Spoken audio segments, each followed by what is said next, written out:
dear beloved, Boss Mike Cervera. Tignan nyo, mga kababayan ko. O, ano yung Sara na yan? Tignan nyo, eto ganito mag-isip. Harry Roque, tapusin na ang mga bangag.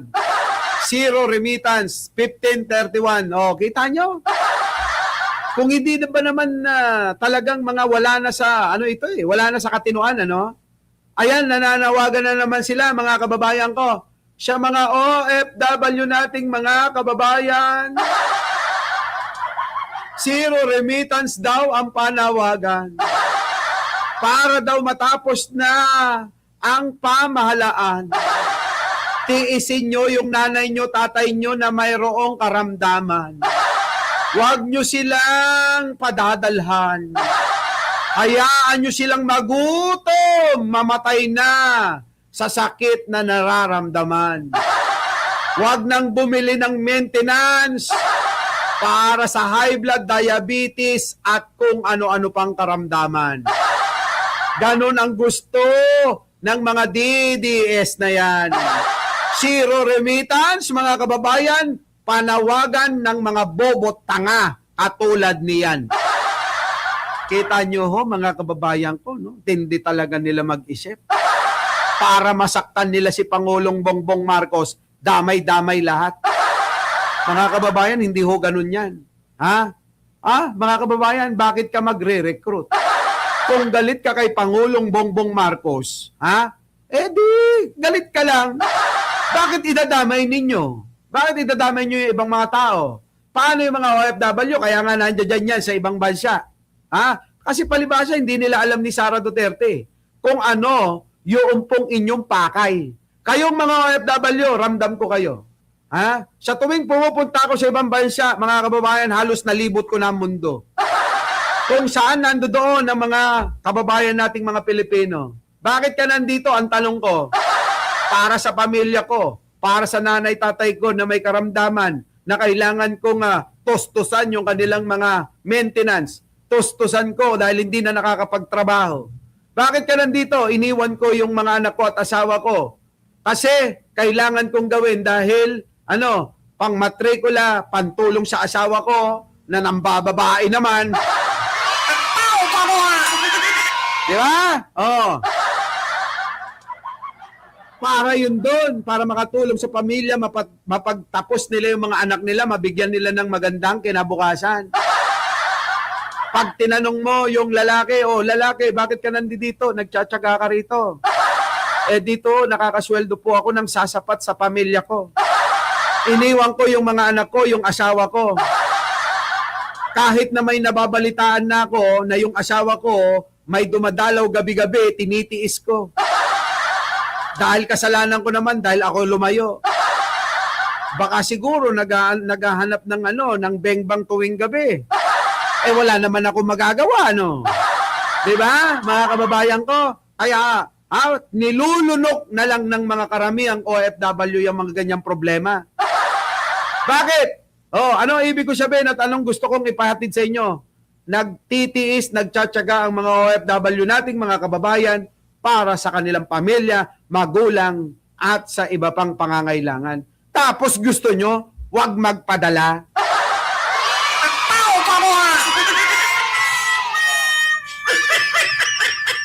Kabubuhan yan, mga kababayan. Di ba? Kabubuhan yan. Isang malaking kahibangan. Tulad nito. Si Rocky yan, Bobo, eto rin, tuso. Kung may bobo na DDS, may tuso. Alam nyo kung sino tuso, mga kababayan? Alam nyo kung sino tuso? Eto tuso. Yan. Kaya naman pala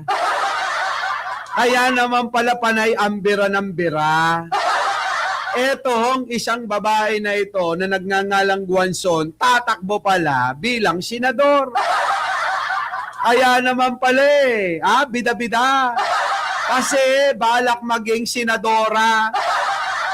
Ginagamit ang mga mahihina, bobo, tanga ng mga DDS para sa sariling interest niya. May interest pala itong hayop na to.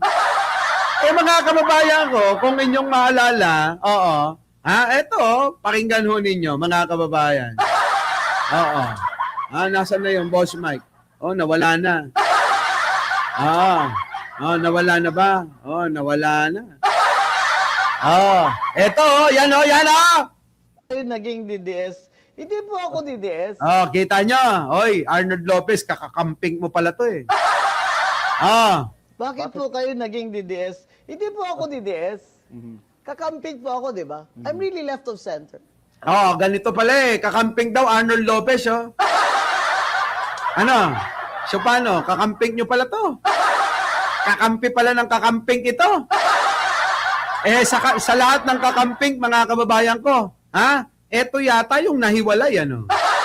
Basta daw, hindi siya DDS. Bakit? Itinatanggi niya na DDS siya. Kasi nga ho, mga kababayan ko, alam niya sa sarili niya na ang mga DDS, bobo, tanga. Alam niyo na yon, mga kababayan ko? Alam niyo na? Alam niya sa sarili niya na ang mga DDS, bobo, tanga, mangmang.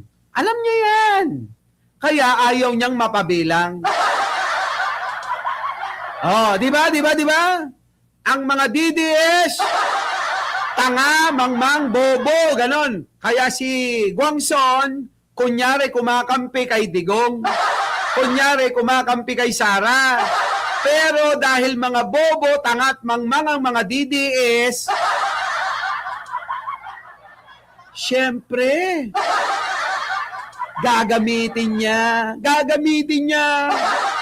Syempre, mga tangat bobo, mga DDS, syempre, hindi nila mahahalata.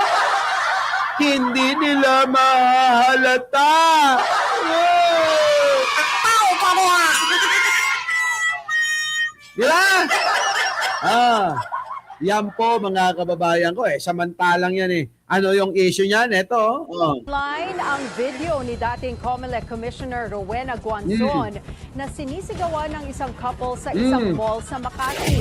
Base sa online post ni Guanzon, sinabihan daw siya ng umano'y Chinese na umalis para hindi makahawa matapos siyang umubo. Rinig sa video ang tila paninigaw ni Guanzon sa couple at sagot siya nitong hindi raw ito nakasuot ng luxury item. Oo nga.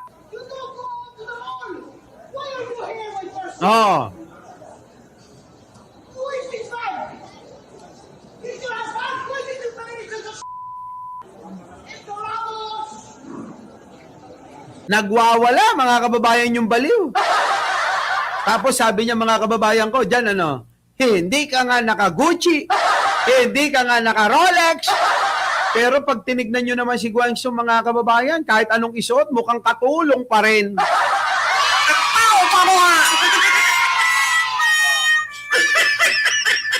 Diba? Mukha pa ring manunupsup. Diba? Mukha pa ring manunupsup ng ice candy sa kanto.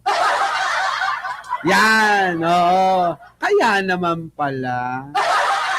Sige, tuloy. Pinagmumura niya talaga yung dalawa.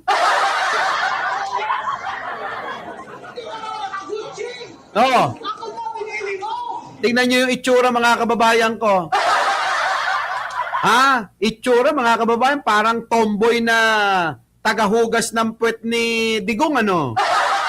Mga kababayan ko, si Guangzon, parang tomboy na tagahugas ng puwet ni Digong. Di ba, no, mga kababayan ko, ano?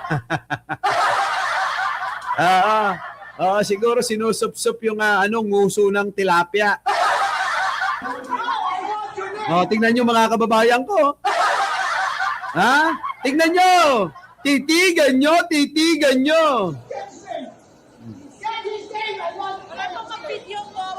Siya pa yan,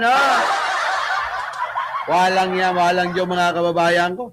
Kung ganyan lang ho, mga kababayan, ang iboboto nyo, mas maigi pa, iuntog nyo na lang ang ulo sa simento. Pare ko, tulungan nyo si Sara na wag lalong masira ang ulo niya. Baka gurgurin niya na ang sarili niya. Grabe na. Ito na. Bakit nga? Ba takot na takot itong mga hayop na to? Ito, takot na takot itong mga Mike Defensor at saka si Topacio. Ito na si Attorney Carlo. Pasok Attorney Carlo. Pasyo, ayaw ipa-interview ng hiwa-hiwalay ang 18 Marines. So, pinatawag ng NBI ang 18 Marines. Kukunan dapat sila ng hiwa-hiwalay na salaysay. Pero ayaw pumayag ng abogado nila na si Attorney Ferdito Pasyo. Hindi daw pwede yun. Tama ba siya? Well, sa totoo lang, walang mali sa pagkuha ng hiwa-hiwalay na statements. Normal yan sa isang investigation. Nako. In fact, ginagawa yan para masiguradong independent at consistent ang bawat testimony at hindi naapektuhan ang sinasabi ng bawat isa. O, kita nyo. Kasi mga kababayan, ganito lang yan eh. Sa akin, opinion ko lang ito mga kababayan ko. Bakit ba ganito? Tinimbitahan ng NBI. Pinapunta ng NBI, inimbitahan at tatanungin. Ayaw sumagot. Ayaw pasagutin ni Topacio at saka ni Mike Defensor. At saka nung attorney baliktad. Kita nyo. Saan naman kayo nakakita? Sabi nga ni Attorney Claire, Sabi ni Attorney Claire, para kang nagpunta ng presinto, nagrereklamo ka na ikaw ay inabuso. Nung tinatanong ka na ng investigador, sabi mo, no comment. Pwede ba yun, mga kababayan ko? Di ba, Neneng Sanipa, no? Oo. Di ba? Pwede ba yun? Pumunta ka ng presinto. Tapos sinabi mo, magre-reklamo po ako. Ngayon tatanungin ka ng investigador, ano yung reklamo mo? Di ba, I'm gumamela? Ano yung reklamo mo? No comment po. Tapos, paglabas mo, may mga reporter, doon ka nagrarant.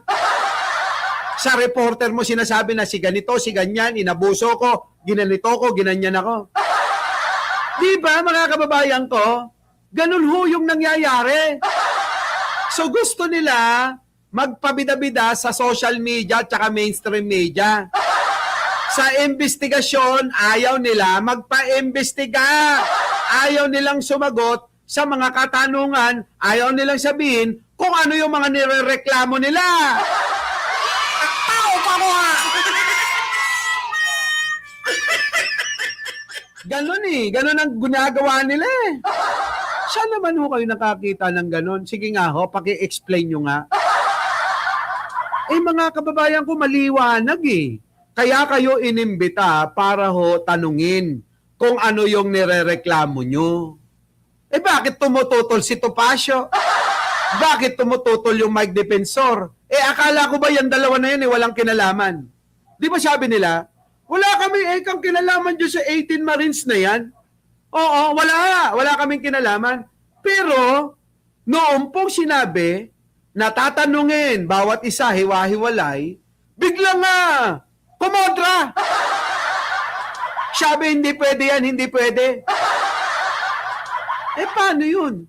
Paano malalaman ng NBI kung ano talaga yung nirereklamo ng bawat isa na yan?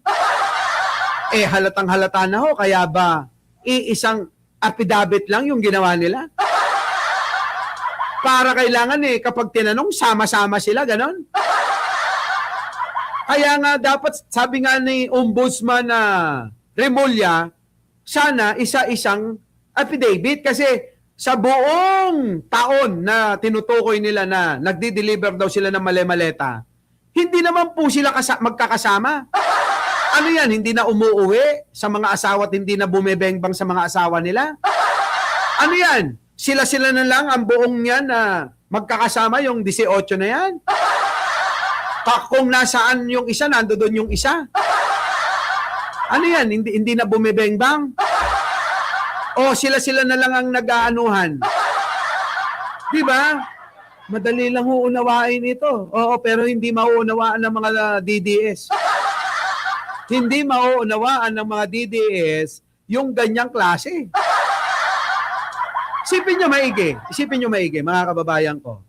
Isang affidavit lang. Pinapaliwanag na nga, dapat hiwa-hiwalay. Kasi, Hindi naman yan buong taon, buong 5 taon, buong 3 taon, kung gaano kahaba na taon na magkakasama. Hindi naman buong panahon magkakasama. Hiwa-hiwalay sila. Yung isa, sinasabi niya, nag-deliver doon sa Antipolo. Yung isa, nag-deliver sa Wakwak. Yung isa, nag-deliver sa Forbes Park, sa amin. Di ba, mga kababayan ko? Yung isa, nag-deliver daw sa Townhouse. Yung isa, nag-deliver daw doon sa Ilocos, basta sa Ilocos. Kita nyo, mga kababayan, tapos gusto nila isang affidavit, isa lang. Tignan nyo, mga kababayan ko, kung gaano katarantado yung mga yan. Tapos sabi nga bakit hindi kayo gumawa ng kanya-kanya nyong affidavit para na sa ganun, malaman natin ng bawat isa yung reklamo nyo. Ayaw sumagot! Sabing ganun, ayoko na sumagot. No comment po ako dyan sa reklamo ko pa. Sarili mong reklamo, no comment ka? Napakabobo mo talaga, mga kababayan ko, pagka ganun. Sarili mong reklamo, no comment? Wala. Kaya nga, sabi naman ni Attorney Carlo, pwede naman pala nakausapin isa-isa, gel on tala. Hindi lang yan sa NBI nangyayari. Kahit sa court, may tinatawag na exclusion of witnesses. Ayun. Ibig sabihin, pinapalabas muna ang ibang witnesses habang nagte-testify ang isa. Ginagawa ito para hindi nila marinig ang testimony ng iba at para hindi nila ma-adjust ang kwento nila para tumugma sa sinabi ng iba. Simple lang ang logic Kapag magkakasama ang mga witness bago magsalita, may posibilidad na magka-impluwensyahan ang kanilang salaysay. Pero kung hiwa-hiwalay ang pagkuha ng statements, mas madaling makita kung totoo ba at consistent ang kanilang mga kwento. Ngayon, si Attorney Topacio tumututol. Bakit? Ano bang kinakatakutan niya? Dahil kung totoo ang sinasabi nila, hindi dapat problema kung magkakahiwalay silang magsalita. Correct, mga kababayan ko. Bakit tumututol si Topacio at si Mike Defensor? Anong kinakatakot nyo? Para kayong si Sara Si Sara takot na mag-testify si Ramil Madriaga? Anong kinakatakot ni Sara? Ngayon, ito naman. Itong si Topacio at si Mike Defensor. Anong kinatatakot yung dalawa kayo? Isang, si Bibi. Kilala nyo ba si Bibi? Bansagan nyo yung dalawa, Etong si Topacio at si Mike Defensor. Mga Bibi yan, Bibi.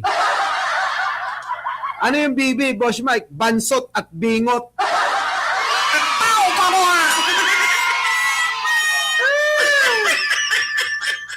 Bibi.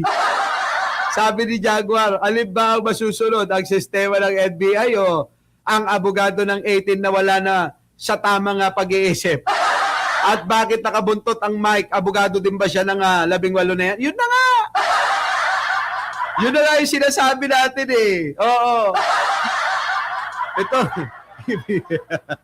Bingot at bulilit. Ewan ko sa inyo. Tuloy, attorney. Yun naman pala Natatakot ba siya na magkagulo at hindi tumugma ang mga kwento ng bawat isa? Yun na nga yun. Natatakot talaga. Kasi mga kababayan, wala pang tanong ng bawat isa Magkakasama pa lang sila mga kababayan Hindi na hutog-matugma yung mga sinasabi Di ba? Di ba? Hindi na hutog-matugma yung mga sinasabi. Magkakasama pa sila Salu-salungat yung pong kanilang mga pahayag. Sasabihin ng isa 5, yung dineliver na maleta. Sasabihin ng isa, 3 maleta. Sasabihin ng isa, nagpalit ng dolyar, $2 million. Sasabihin ng isa, ay hindi ho ganon, nakita lang. Sinabi nung nauna, kami ho nagpapalit dyan. So, iba-iba ho. Pabawi, laban, bawi, laban, bawi. Di ba? Kaya mga kababayan ko, bahala na kayo dyan, nagugutom na ako. So mga kababayan ko, maraming salamat po sa inyo. Tutuloy po tayo. Mamayang gabi, bago tayo lumayas mamayang gabi, magla-live pa tayo. Sabado pa lang ngayon, wag nyo muna sa aking hahanapin yung ating topic sa mga karugtong nung nakarang linggo. So mga kababayan ko, opo, sa mga bagong dating na hindi na ho na shoutout po sa inyo at shoutout po kay Kian, sa lahat po sa inyo. Oo, ha? Muli, ako po ang inyong lingkod, Mike Cervera po. Laging nagsasabing, mahalin natin ang ating kapwa, pagdasal po natin lagi ang ating bansa. Syukran! Our beloved Boss Mike, Boss Mike.